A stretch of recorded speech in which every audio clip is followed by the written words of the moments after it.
The power of letting go. Why forcing things only pushes them further away. Have you ever tried to force something to happen, only to watch it slip further from your grasp? Maybe it was a relationship you desperately wanted to work, a job you were determined to land, or a goal you tirelessly chased.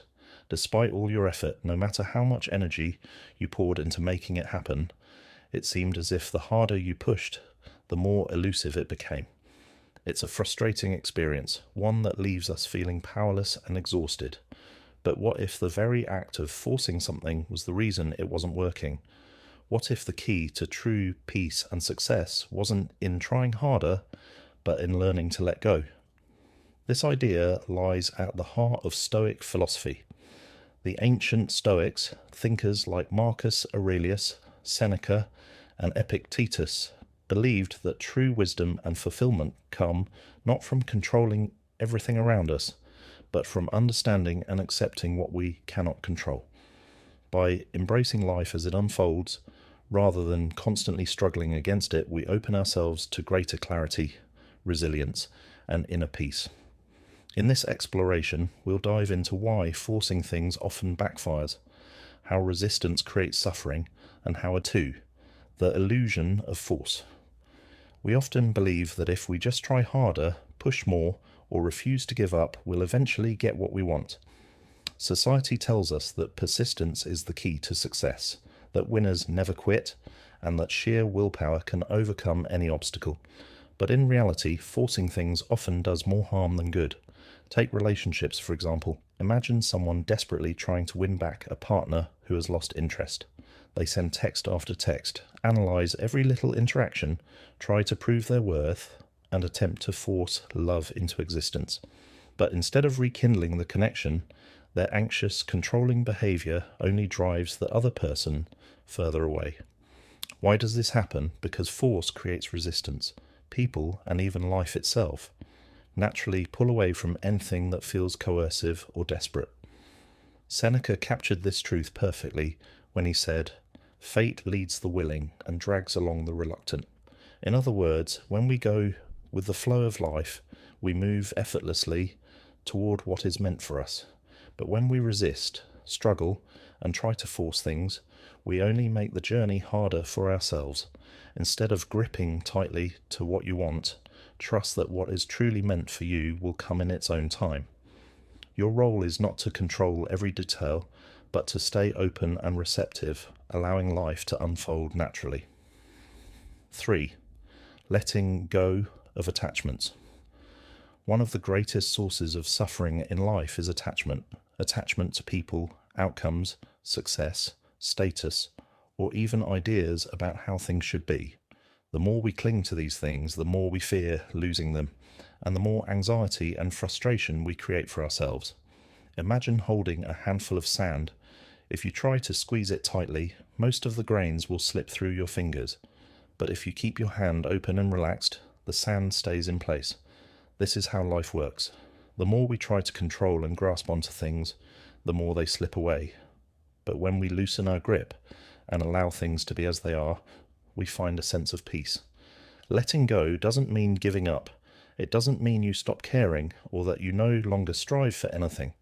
It simply means releasing the illusion of control and freeing yourself from the stress that comes with obsessing over outcomes.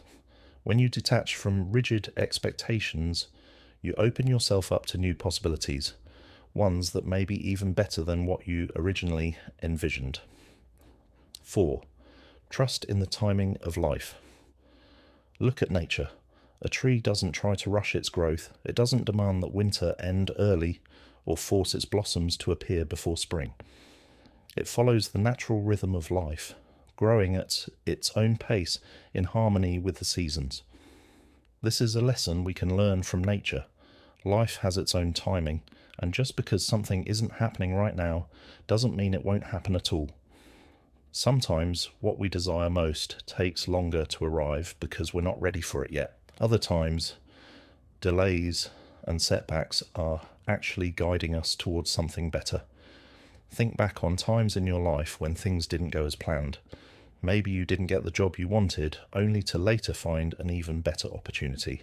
or perhaps a relationship ended, and in hindsight you realised it wasn't truly right for you. Often, what we perceive as disappointments are actually redirections. The process is just as important as the outcome. Instead of fixating on when things will happen, trust that everything is unfolding as it should. Be patient, stay open, and allow life to reveal its plan in its own time. Embracing the art of letting go. At its core, letting go is about surrendering to the flow of life. It's about recognizing that no matter how much we try to control, force, or manipulate circumstances, there will always be things beyond our power. And that's okay. When we learn to accept what we can't change, stop forcing outcomes, and trust in life's timing, we free ourselves from unnecessary struggle. We become more adaptable, more resilient, and ultimately more at peace. So the next time you find yourself trying to force something, a relationship, a career move, a goal, pause. Ask yourself, am I trying to control something that isn't mine to control? If the answer is yes, take a step back, breathe, let go, because often the moment we stop forcing is the moment things begin to fall into place. The power of letting go. How to stop forcing and start flowing. Have you ever tried to force something to happen, only to see it slip further away? Maybe it was a relationship you wanted to save, a job you desperately pursued, or a goal you pushed yourself toward. The more effort you put in, the more resistance you faced. It's frustrating, isn't it? We're often told that success comes from hard work and persistence, but sometimes forcing things doesn't bring results. It just creates stress. The ancient Stoics understood this well. They believed that peace and success. Thank you for being with us for today's video. Hit the like button below. This isn't just a simple click, it's a commitment to stop tolerating what destroys you. Comment on what resonates with you most. What lesson do you wish you had learned sooner? Share this video with those still trapped in toxic cycles, and most importantly, subscribe now, because what you're about to hear will change how you see others, and more importantly, how you see yourself.